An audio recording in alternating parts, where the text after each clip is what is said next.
Most of us want to believe we will meet the one. It's been 8 years. That everlasting love. It's lovely. Others take a more pragmatic view. Hello, Nicole. That there are always options. Get out!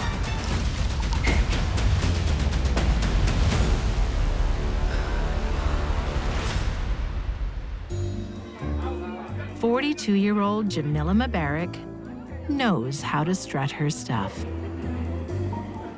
She was a stunning beauty, and she had ambitions to use that beauty to get on in life. We're on set, and the director was shouting at this guy's assistant. What's his story? He's a big-time producer. She mixes with high society on the French Riviera. Jamila boasted about being with hundreds of men, including celebrities. Excuse me? That was the most important thing in her life. But mixing with celebrities is a consolation prize. Jamila dreams she will be the star. She imagined herself being a great actress. She actually believed Hollywood was calling, beckoning. Hollywood never calls. But Jamila still rides high with her biggest asset. She chose to make her living with her body. She would be able to charge the equivalent of thousands of pounds for a night with one of these guys. She's an expensive, high-class hooker. But just like Hollywood, a career in prostitution has an end date. She knew that they would be after younger flesh very soon. Before age creeps in, Jamila is on the lookout for a customer who'll stick around. I hear you need the money. I've been a very naughty boy. In 2001, she hits the jackpot. A 64-year-old English aristocrat Are you going to be good? No, Mommy. with an eccentric taste in sex. Do you want another one? Harder. Lord Cooper, Earl of Shaftesbury. Harder? Yes. The Earl was a sad character, you know, from an early age. He seemed to be looking for something he couldn't find. In 1999, the Earl's beloved mother died, and he was rocked by this. It was almost as if his life had ended with hers. He was so distraught that he was on what you call the verge of a nervous breakdown. Lord Cooper is ripe for the taking. She didn't need Hollywood now. This was bigger than Hollywood.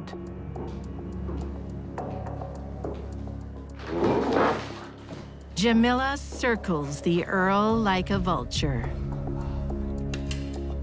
following him to his second home in France.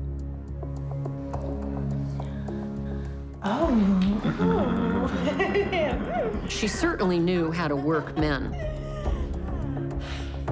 And she worked Lord Cooper. I have news that may upset you. We're having a baby.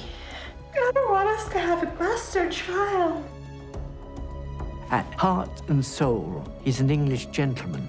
And we won't. He said, right, we must get married. We must legitimize this child. You will be the next Lady Shaftesbury. I love you, Mummy.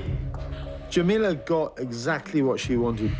Within a year of that first meeting, she'd married the Earl and even got herself the title of Countess.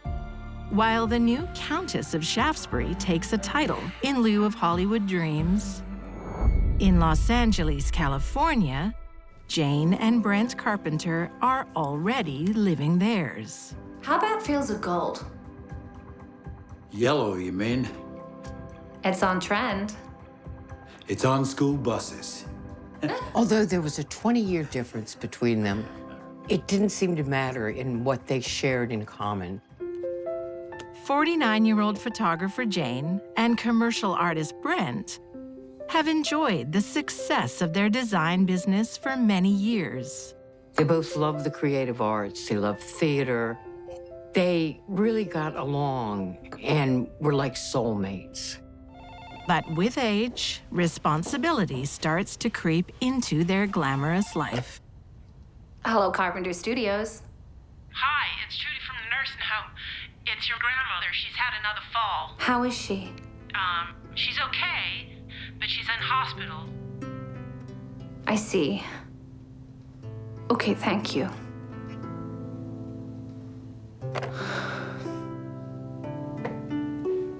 Jane's elderly grandmother lived near Prescott, Arizona. Grandma's had another fall. That's it. We're moving. Need to be near her. But darling, our business and our house. I'll build you a new house. The house of your dreams. Hmm? In 2000, the power couple start anew in the Arizona desert. But from the start, socialite Jane has trouble adjusting. Open wide. Over time, it only gets worse. No more. Oh, please, you're fading away to a shadow. No. You serious? For Jane, playing nurse is taking its toll. And now she acquires another patient. Her husband develops diabetes. I'll just sort it out, Brent. I can't do everything. She liked to be in the center of the action. And now here she was in piddly little Prescott, Arizona, with a sick grandmother, a sick husband, and she felt the responsibility for all of them.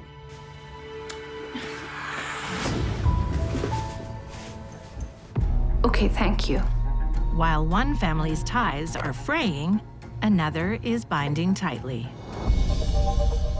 In France, call girl Jamila Mubarak has struck gold. After the marriage, the Earl bought Jamila a massive apartment in Cannes on the south of France and even paid her a $12,000 a month allowance.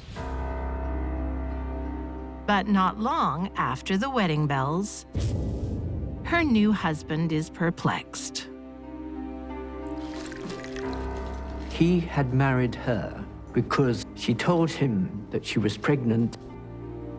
But after a month or two, there was no sign of any baby. I told you, I'm one of those women who doesn't show. He began to get the suspicion that he'd been conned. It's been 6 months. What do you take me for? She said, all right, you want the truth? I got an abortion. What? I'm not having a baby with a man who calls me mother during sex. But I don't believe, and I don't think anyone believed, that that would have put her off.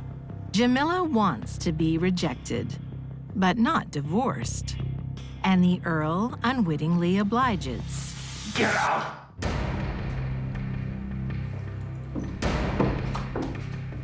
Even after their separation, the Earl was paying an allowance to Jamila of $11,000 a month. They remained married, and she went through his money. It was a perfect setup for her. But not for long. The Earl soon finds a replacement. You are special.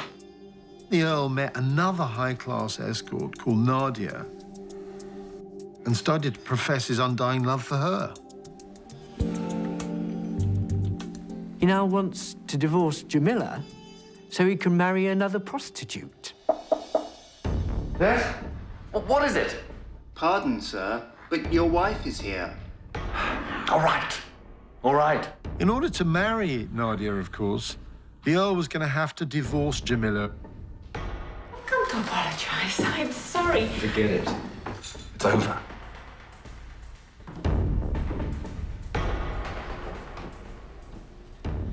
My lawyers will be in touch. Please show her out.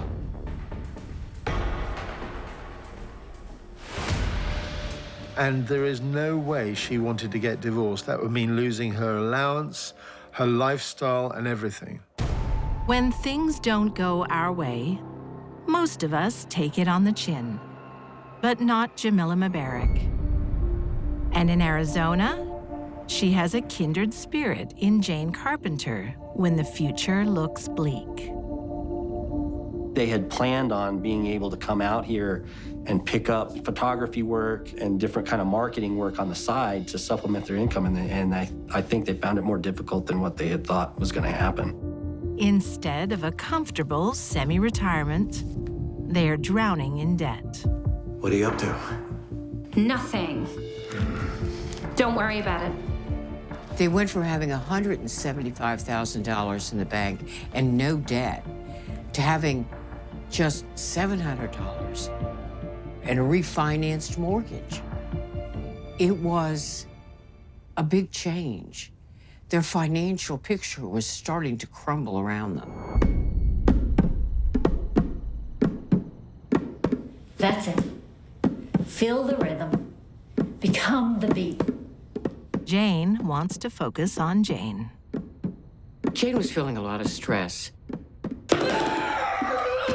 So she started getting music therapy from a friend. We're broke. She was a very self-centered, egotistical type person. It wasn't about anybody else. It was about what was going to work for Jane. And I am tired of playing nursemaid. Honey, you'll get through this. And so will Brent. Brent? Brent's gone.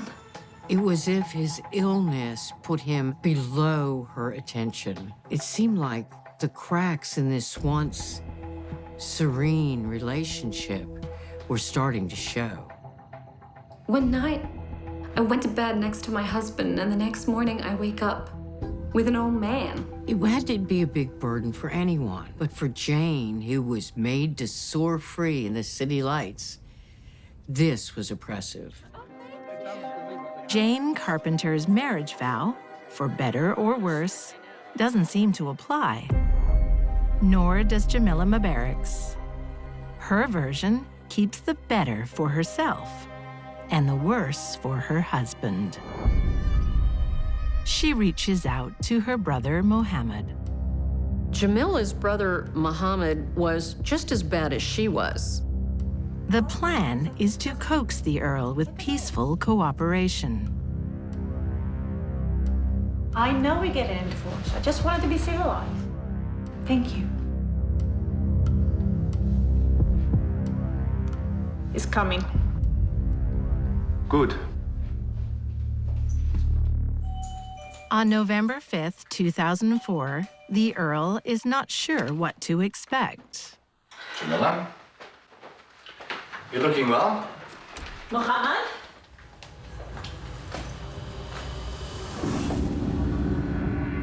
You remember my brother? What's he doing here?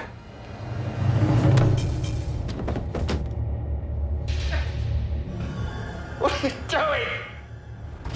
Making sure I get my fair share. Kill him!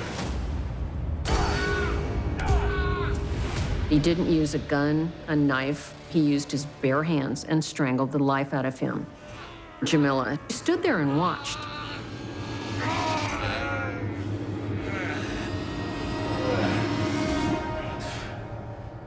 After Mohammed had killed the Earl, he and his sister, Jamila, put the body in the boot of a car and drove to dump it.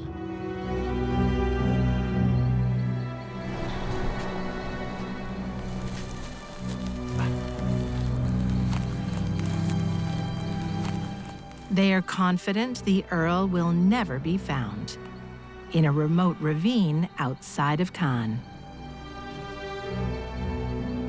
I want my money this week. You'll get it.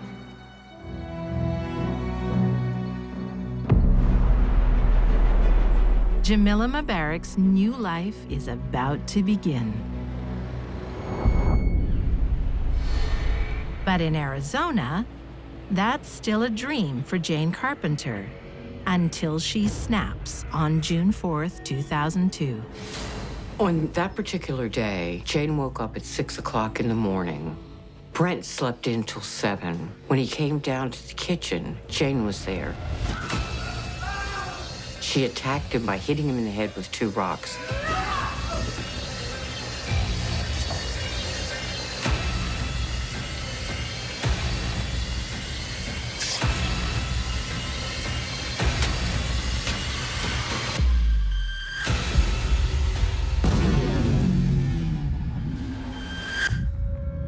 He was the obstacle in the way of her life, and she eliminated him.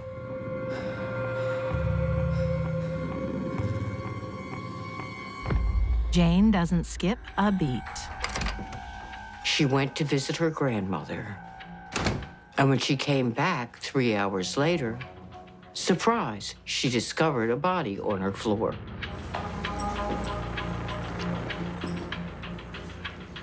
But Jane isn't playing the part of a shocked loved one. She's all business when she calls the police.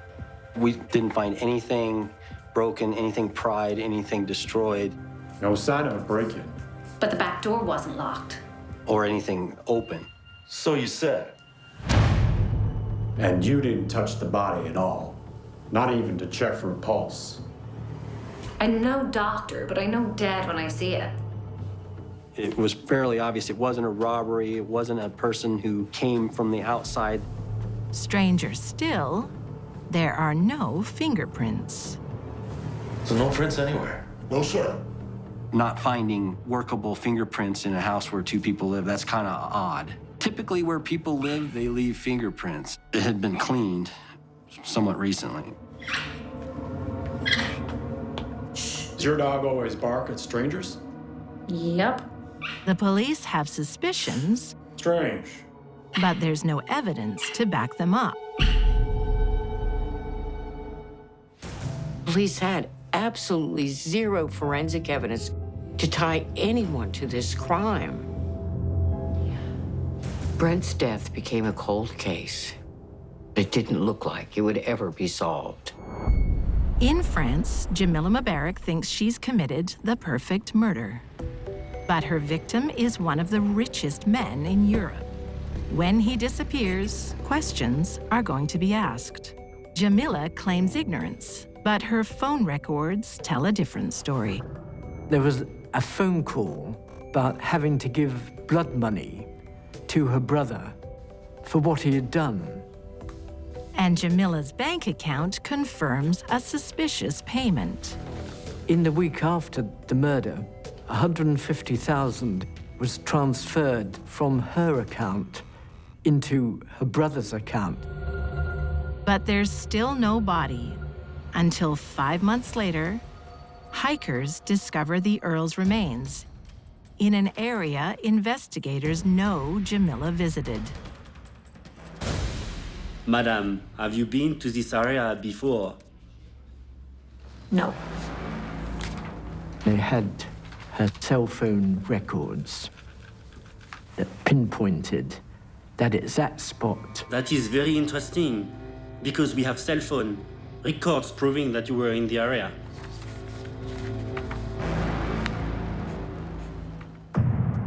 Eventually, Jamila cracks. She and her brother confess, not to murder, but to accidental death. But in 2007, Jamila and Mohammed Mubarak are convicted of murder. Both are sentenced to 25 years in prison. I have felt empathy and sympathy for some killers. Jamila's not one of them. Jamila married Lord Cooper because she thought she could buy respectability. When it didn't work out, she murdered respectability. Like Jamila Mubarak, Jane Carpenter felt marriage was a burden. She goes to extremes to be free. The question remains, how long can she live with the consequences? 10 happy years. Jane moves to Indiana. She picks up her career as a designer and forgets all about life in Arizona. Jane was back into the high-speed life of the big city. She was on the board of a major arts organization. She was stepping back into the role she had played in the past. Until the day the past catches up. The police got an anonymous letter that said that they had seen Jane in the backyard that morning picking up rocks. The anonymous letter alone isn't evidence. Come in. But teamed with new testimony, the police are all ears. Can you remember her exact words? It hinges on Jane's conversation with her loan officer the day after the murder. The specifics of that conversation didn't get disclosed completely. And then about 10 years later, she was able to describe exactly what was said. She told me Brent's throat had been slashed. It is something only the murderer could know. Are you sure they were her exact words? Absolutely. I was shocked. The information about the throat was not made public. There was no one else that would have known about that injury. Keep this between us. The only time you could see this laceration to his throat was when he was rolled over, and it was almost from ear to ear. The witness testimony is enough for Jane to be charged.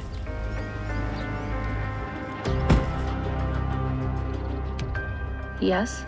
You're under arrest for the murder of your husband, Brent Carpenter.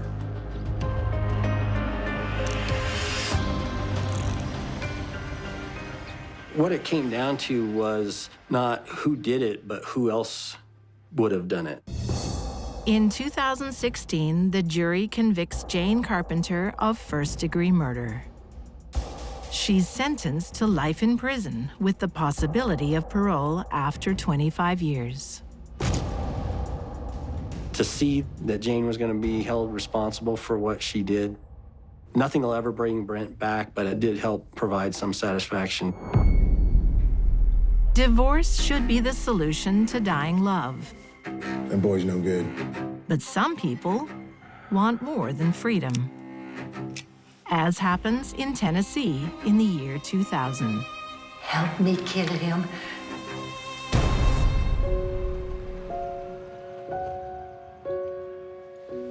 "33-year-old bombshell Nicole Von Lee Titlow has men of all ages chasing her. Nicole was beautiful. Oh, everybody said, that's the prettiest girl I've ever saw. I can't have my girl driving around on an old jalopy, can I? My God, you got me a car? But Nicole only lets her relationships go so far. There's something holding her back. Nicole was born a male in a small town in the South. She always wanted to be a woman. I had a son, a boy. His name was Harry Von Lee Titlow. By her 30s, after extensive hormone treatment and breast surgery, Bye-bye, Harry. Harry, now Nicole, is a lot happier. Hello, Nicole. Nobody ever questioned it. Nothing male about her at all, whatsoever. Nothing. I mean, she was completely woman. Head to toe, legs and all.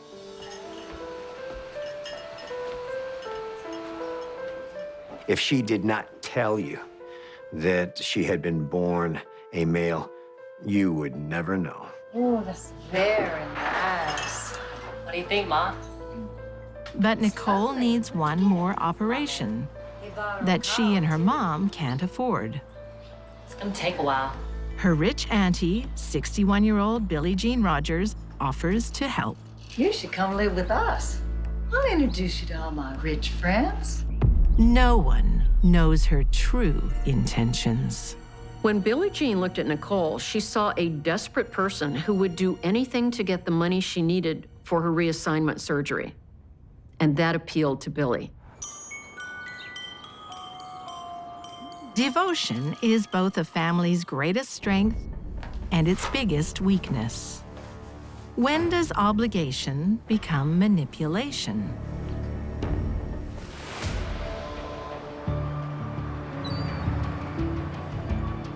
Cleveland, Ohio. 41-year-old single mom Yuloma Curry is patiently waiting for live-in boyfriend Will Walker to propose.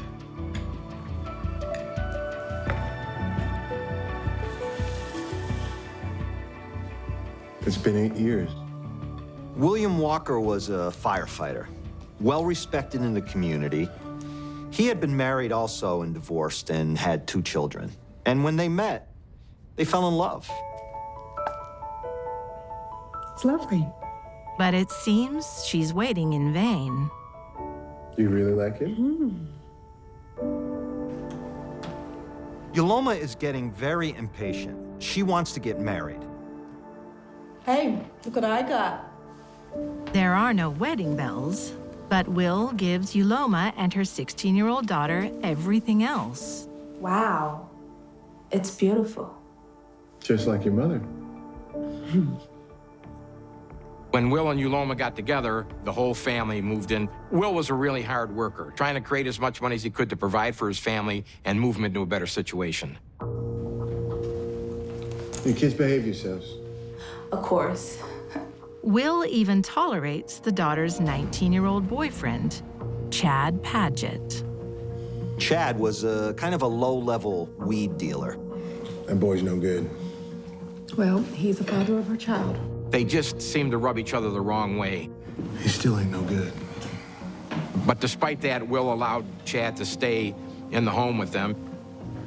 You look at this picture and it's like one big happy family. You know, blended, but happy. Everybody's getting along. Yuloma wants more.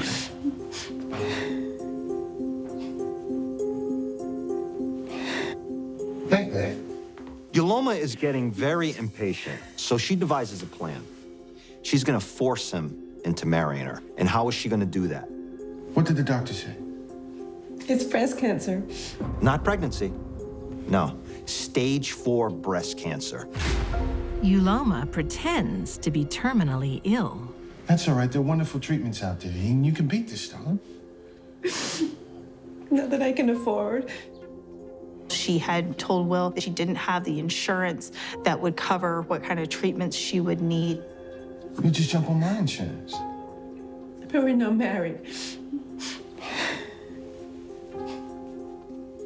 Well, we can change that today. Would you marry me? Is that a yes? Yes. Really? Of course. That says a lot about Will's character, but it also says a lot about Yuloma's character. I mean, how low can you go to lie to a person who you've been in love with and been with for a number of years? In times of need, family favors can save the day. But some people can ask too much. As Nicole Von Titlow will soon discover. Here's to our new and very welcome guest. Cheers. Cheers. Her 74-year-old uncle, Don Rogers, welcomes her with open arms. The Michigan car part manufacturer is a self-made millionaire with a big heart. Oh, he was the sweetest person in the world. He didn't bother nobody. He didn't like to go out, but he didn't care where Billy went.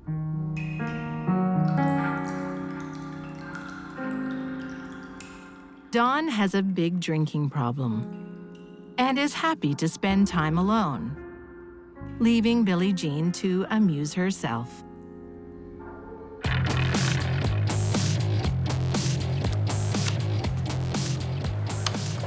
She enjoys spending her husband's fortune. Yes! Yes! While Nicole joins the ride. The slot machines. She played slot machines. And that's when their troubles began. Billy is blowing thousands on slot machines. Last one. Billie Jean had a profound gambling addiction. Come on.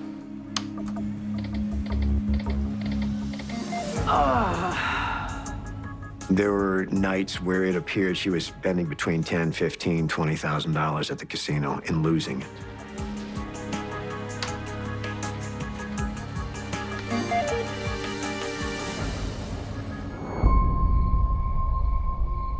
Billie Jean! Don's a generous husband, Get over here! but not when it comes to gambling. What? I warned you about this. Oh, you make enough money for me to have a bit of fun. $26,000 in one night? It was an extreme amount of money that she lost and didn't seem to show any remorse for, and they'd had a big argument. You spend another cent of my money on gambling, and I'll divorce you. She was going to lose the money that she was gambling with. She was not about to let Don cut her off of her fun. It's kind of that simple. Billie Jean has a plan and an ally. Billy was a manipulator from word go. While Billie Jean plans to manipulate her unwitting niece, Yuloma Curry Walker has everything she wants from her family. For now. In 2013, after 8 years of waiting, Mrs. Walker thinks she's hit the jackpot. That's when Will got promoted to lieutenant, which earned him a good pay raise. They put aside enough money to put a down payment on a house in Madison, Ohio, and they were getting ready to move. Stage 1 of Yuloma's financial plan is underway.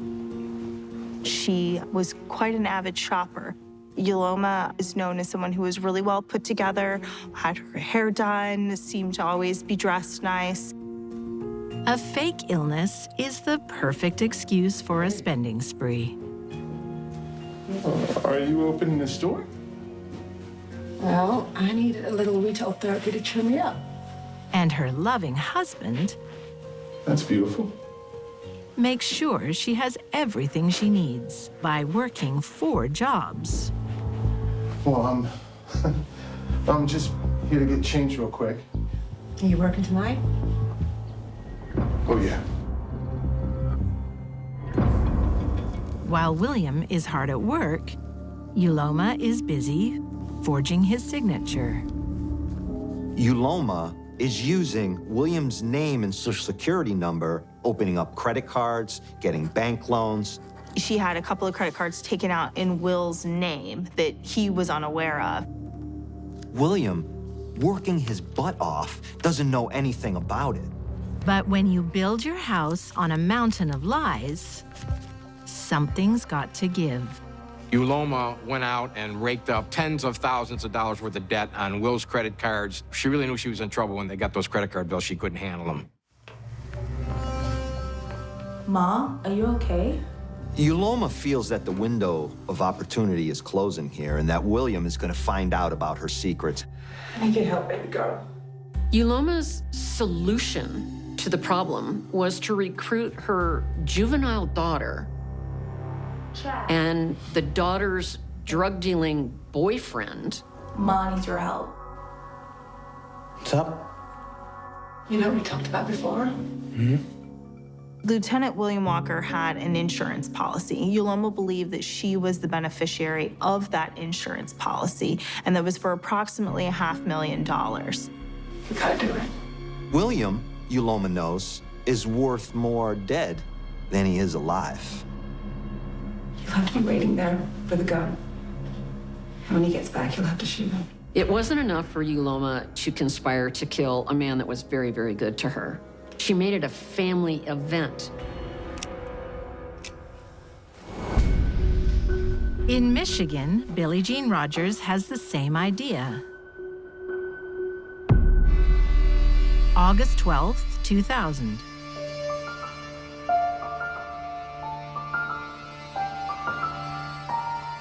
Millionaire Don Rogers ends his day like every other, drinking many, many nightcaps.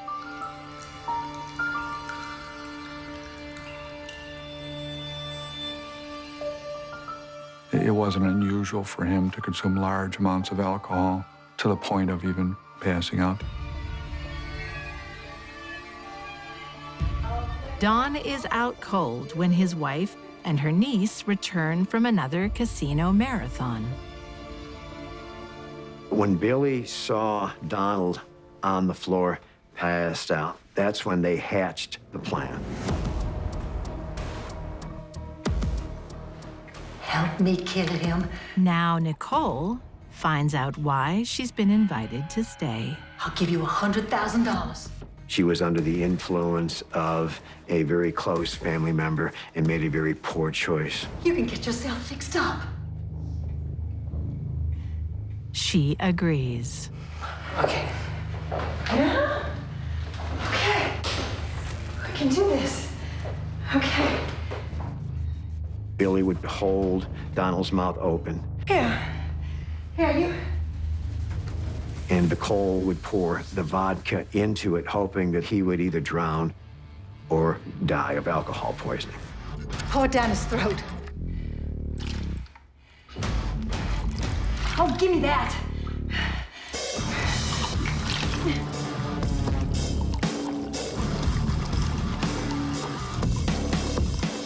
Nicole claims the unfolding horror gives her second thoughts. Where are you going? Bathroom. She said, I can't do this, Billy. Let's just leave him alone. Nicole said she went to the bathroom, fixed her hair, walked back in there, and Billy had a pillow over Don's face and had smothered him.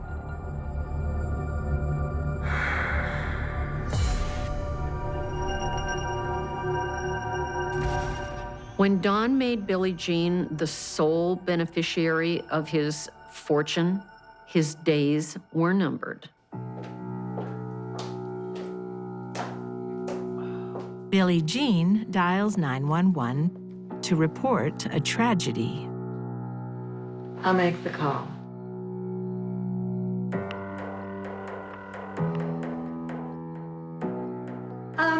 My niece and I, we just walked in. Because of Don's history of drinking, no one questions Billie Jean's story, I think he might be dead. while Nicole bites her tongue. He's kind of cold. Nicole and Billie Jean had every reason to believe they'd gotten away with murder. Nicole Von Lee Titlow and her aunt are forever linked by a secret too dark to share. In Cleveland, Ohio, Uloma Curry Walker asks her children to do the same, to kill her husband. But her daughter's boyfriend, Chad Padgett, doesn't want to get his hands dirty. He recruits a friend, 21-year-old Ryan Doherty. Are we all in? What's in it for me? Ryan Doherty was a low-functioning individual, not a very high IQ, and had agreed to be the gunman for some weed and a couple $100. Uloma thinks she has a foolproof plan. Uloma explains that she'd like it to appear like a rapper. It's got to be tonight. She tells them, pull Will's pants pockets out so it looks like you went through his pockets, and that way that'll kind of throw the investigators off a little bit. On the evening of November 3rd, 2013, Uloma sets the stage to turn her living husband Hey, babe, have I shown you this? into cold, hard cash. We'll have a separate dining room in a new place. It's fantastic. Speaking of dining, I'm starving. Do you think you could get the takeout now? Sure, no problem. So in order to set Will up, Uloma sends him out for some fast food. When he leaves, she texts the murder squad back in the basement and says, "It's on." So when William comes back, Ryan is waiting.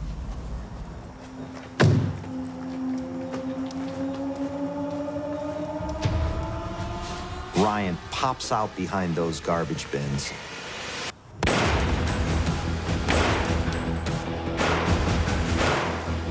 And he pumps 4 rounds into William, dropping him to the ground. When she hears the gunshots, she rushes out to the driveway and she sees Will laid out on the concrete, bleeding. She gets on her phone and she calls 911 and puts on the performance of a lifetime. It's my husband. He's a fireman. Please, he's been shot. Uloma's acting can't hide the first in a series of mistakes. You would just instinctively go to the person you love if they've just been shot and start trying to revive them. But there's no evidence of that. So suspicion number 1. Here is the grieving wife whose husband has just been gunned down, but there's no blood on her.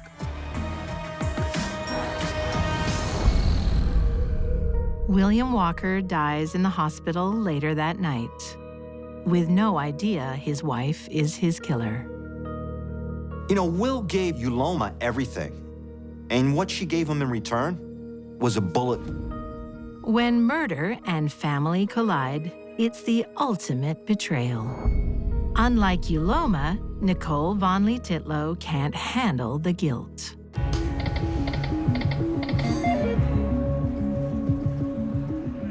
What's wrong, babe? Nicole's conscience is eating at her.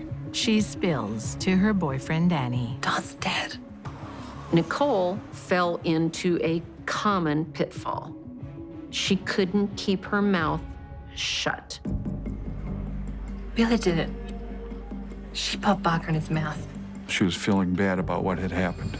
You killed him.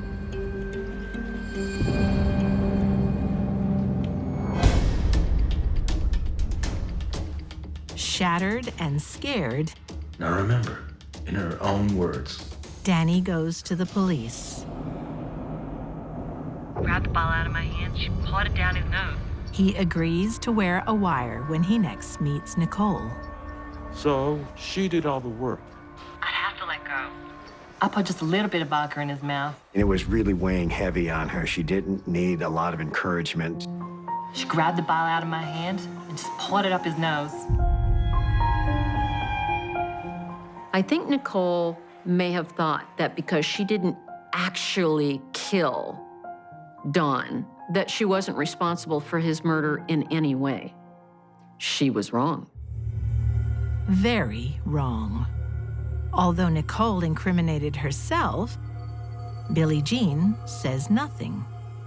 The body has been cremated. It's Nicole's word against Billie's. And Billie wins.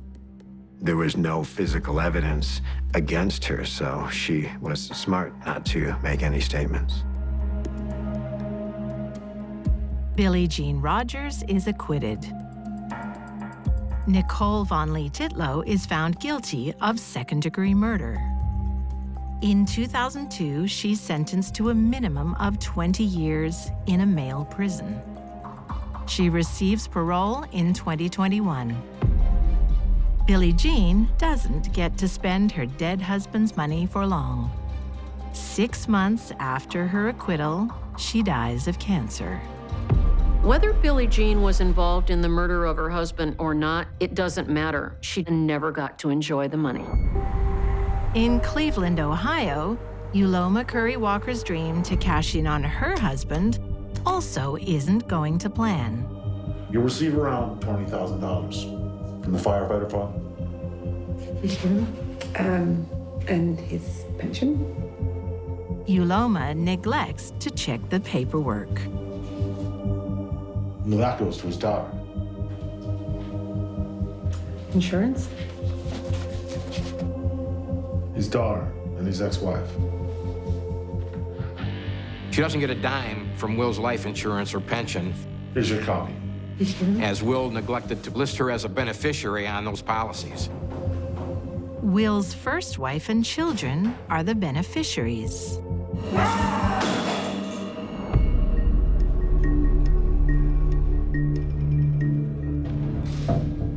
Things get worse when an informant comes forward implicating the boyfriend, Chad.